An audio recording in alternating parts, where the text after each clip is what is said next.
Hi guys. So we were heading in from day one into, well, so it's the evening of day one, the 21-day masterclass. Good job, guys. So you're here. We've gotten you some information, right? It's kind of hard to, there's so much information. I could probably talk to you for like 3 days about this and still want to tell you more. But I hold back because I want to give you a little, like a drip of a little bit of information, let you digest it. A little bit of information, let you digest it. So we've talked about the food. Some of you dove right in today and wanted macros, wanted percentages, wanted to dive right in. Others of you are still just dipping your toe in and kind of understanding what you want to do, wrapping your head around things. So let me give you, if you were transitioning, if you're going to dip your toe, I want you to take out the processed foods. If there's nothing else that you get out of these 21 days, I want you to hear me about processed foods. And I'm not saying like, yes, I definitely order a pizza every once in a while. Yes, I definitely go out to a restaurant here and there, and get something completely, but that's processed. But for the most part, for most of your life, I want you to think about this. Our food supply right now in 2020 here in America is contaminated.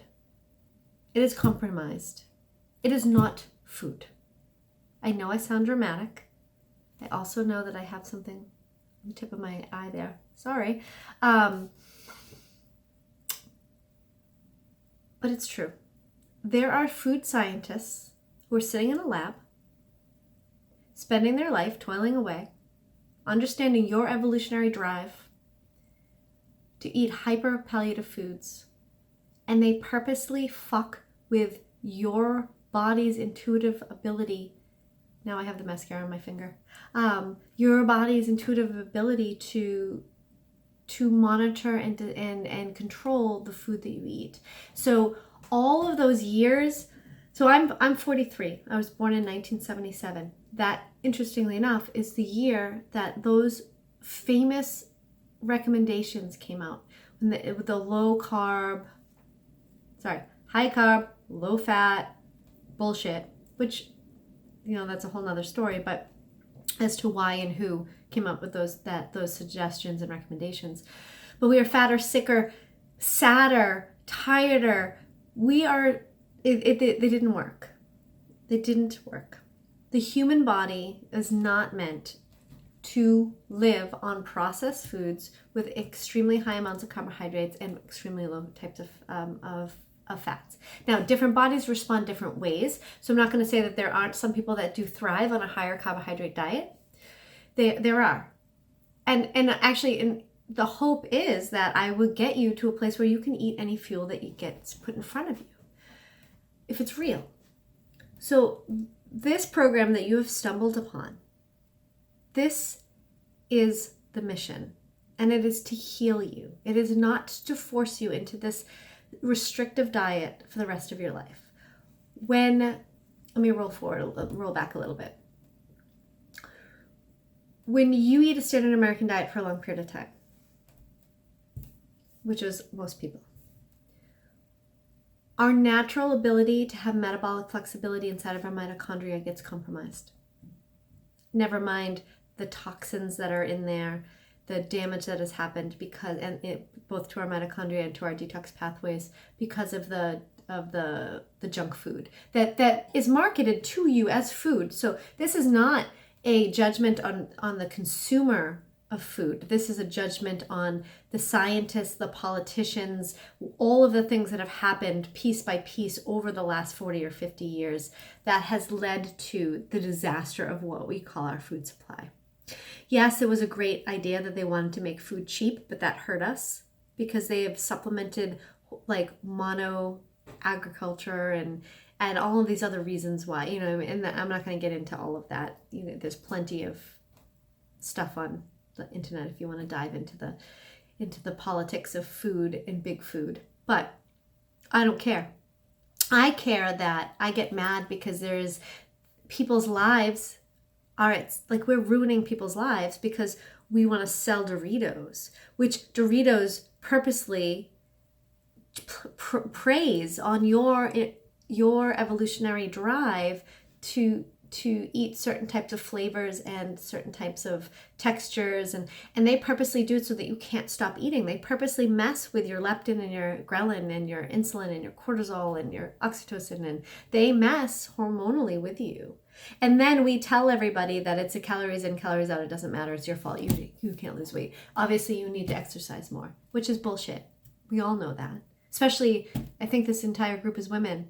We're, women older than 18, it starts getting harder and harder and harder every year to lose weight. And it's not our fault. It's not your fault if you've struggled and done everything right and not been able to lose.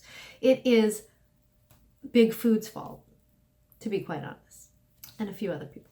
But anyways, so for years, not only were we fed this concept of high carbohydrate and high and low fat, but we were also told that if you exercise more and ate less, then you would lose weight. And if you don't, it's your fault and there's something wrong with you. And that's not true. None of that is true. It's all false. It's all bogus. I have the answer. Like, we're finally having the paradigm shift. We have the understanding and the science behind us. But it's so hard to get the paradigm shift to shift. So when you think of a theory of how you lose weight, the calories in, calories out, okay, so there is some truth to it, right? There is some truth to the fact you can't eat 7,000 calories every day and never move and lose weight. However, the calories in, calories out is not how you lose weight. It is a piece of the puzzle, a little tiny piece of the puzzle. But we subscribe to the hormonal theory of weight loss. And there's probably even more because we still don't know. It's 2020 and we still don't know. And human beings are so complex, and we are multifactorial, and we are emotional, and we're energetic, and we're hormonal, and we're just everything. So under the theory, the hormonal theory of weight loss, the 3 top hormones that you need to balance before you move down the line is, you're going to think I'm going to say estrogen, but we get there. But the top 3, and once you do these 3, everything else kind of falls in line. So we need to get your insulin taken care of, your cortisol levels taken care of, and your oxytocin kind of is like the frosting on the cake. It really helps everything happen. But step 1 is insulin, and that is why you have stumbled onto a masterclass that focuses on fasting, ketosis, and then the third part, fat loss. That's what we're going to start talking about. We're going to start talking about things that we can leverage in order to drop our insulin, drop our cortisol, raise our oxytocin. And when you get those in line, then your body starts losing weight. It really does. So step 1 is insulin. You have to, if your insulin level is high, you really can't lose weight. It's almost impossible, regardless of what's happening with your calories in, calories out. If you're pumping and creating, if the pancreas is pumping out your insulin, it's like a lock and key. It's stuck. So, so many things to talk about. And here's the thing, and I'm going to mess the numbers up. It's actually posted it the other day, but it's like 88 million adults over the age of 18 have prediabetes, but the insane part of this is that 84% of them do not know. I don't really know how they did the math. I have to look deeper into that study. But wrap your head around this. If 88 million adults over the age of 18 in America have prediabetes and 84% don't know, do you have prediabetes? And you might not know. Your A1C might be fine, because you know what you need? You need a fasting insulin and a fasting glucose, and then you need to type it into the little formula that I have, and or that everybody has, but I've never seen a doctor do it. Not a functional doctor. I mean, one that isn't a functional doctor.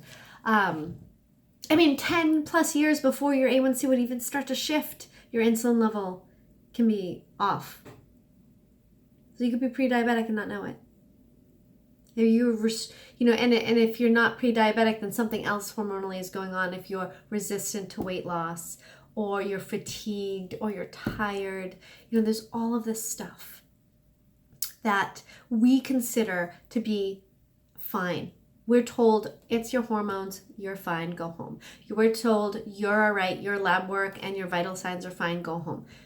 Go home and what? Live not in optimal health? Like, we've started to accept, because our food supply and our lifestyles are declining, that it's okay to live with declining health, that we can be tired and fat and on our way to diabetes and on our way to cancer and on our way to heart disease and be exhausted and have stomach pain and have body pain, chronic pain, hair loss, bad skin, like cranky, anxiety, fatigue. None of that needs to happen.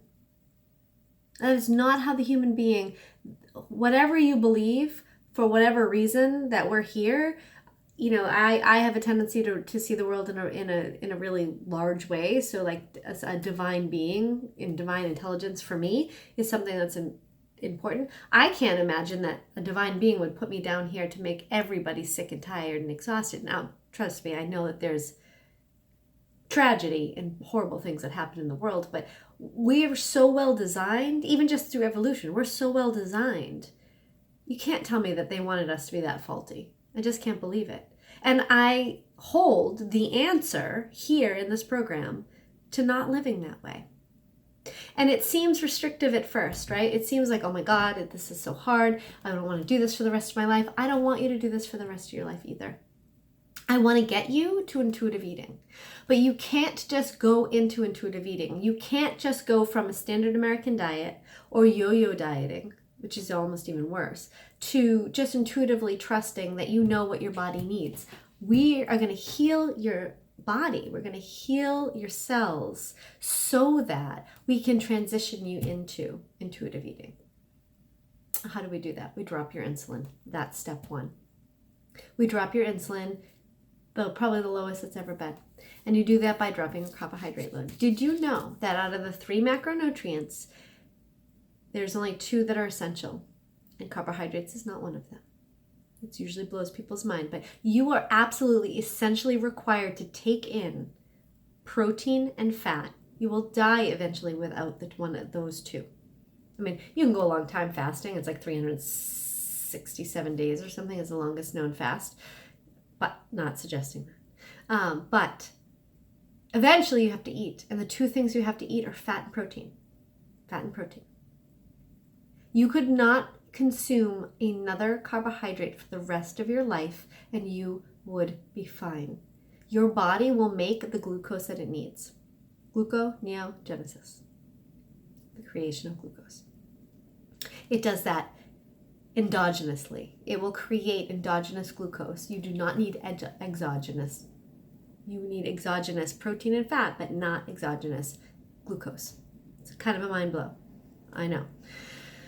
So, but I'm not saying, I mean, there are the carnivores in the world. There are zero carb people. I'm not a zero carb person because I am a huge fan of plants. And I think plants, although can be problematic and not as perfect as we think they are, there's huge amounts of benefits to the phytonutrients, to the fiber, to all of these other things. So eat your vegetables, eat your meat, work with me to try to really get you to a place where you're getting high quality meat, and add fat to taste until you're satiated, and that's it. You don't even need to eat a shit ton of. Now you're gonna have it's just by default, and because because fat has so many more calories, per ounce as opposed to carbohydrates and protein. You will still have a 70-ish percentage of fat.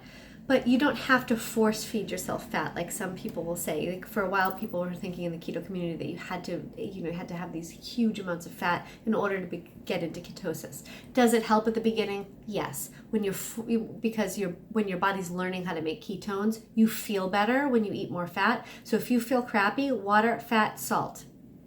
Water and salt, and then you can add some fat. Water and salt are the biggest ones. But you don't have to, and over the long run, as you adapt, you can actually pull back some of your fat, and we can play with the calories in, calories out aspect, that there is some part of weight loss that does have to do with caloric intake. But when people say you need fat to make ketones, guess what you have? You have a bunch of fat on your body. Like, even the skinniest person has a percentage of body fat, and that is what you're burning. That's what we're unlocking. Think about it. Would we have evolved to store fat if we weren't supposed to use it for fuel? Right? That's like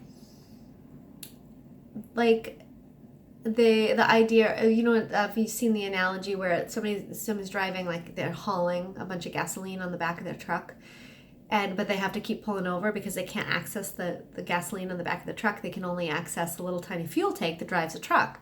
But it happens to be a truck that's not carrying, livestock. It's carrying fuel.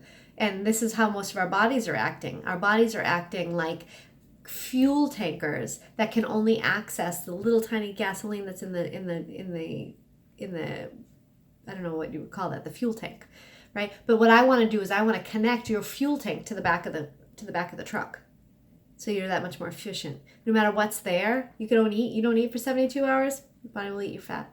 I'm not also suggesting that. You might suggest that because I do that every quarter, but you don't have to do it. So fasting and ketosis will drop your insulin. It will drop your insulin. It will clean up all of the disarrangement, the metabolic dysfunction that's lurking in your body. So we drop your insulin. Then we start working on the other stuff. We're going to work on mindset. We're going to work on I'm going to give you a formula for like the best way to really get into that fat burning zone. But today, this is what I want you to do tomorrow. I want you to wake up. I want you to not eat any processed foods. I want you to move your first bite of food a little bit later than you did it today. Unless, you'd fasted for 20 hours today. But I want you to play somewhere in between that 16, and I want you to get over this 21 days into a 16 to 20 hour fasted day as a baseline. We haven't talked about fasting too much, but start at 12 hours, that's fine. 13 hours, 14 hours, wherever you are. I want you to get to a baseline of at least 16 with the long run of a 1 day a week, maybe a Monday, because we do as a community a fast Monday. Push that to 18 to 20 to 24. Push 1 day a week to a longer fast. Baseline most days at your 16-ish, whatever that means for you, your baseline. And then 1 day a week, I want you to eat 3 meals. I want you to wake up in the morning and go have a big breakfast. That way the body is guessing, but make it a keto breakfast. I'm going to stop talking now. We'll talk again more tomorrow. Hit me up with your questions because there's so much information. I'm trying to drip it out to you guys.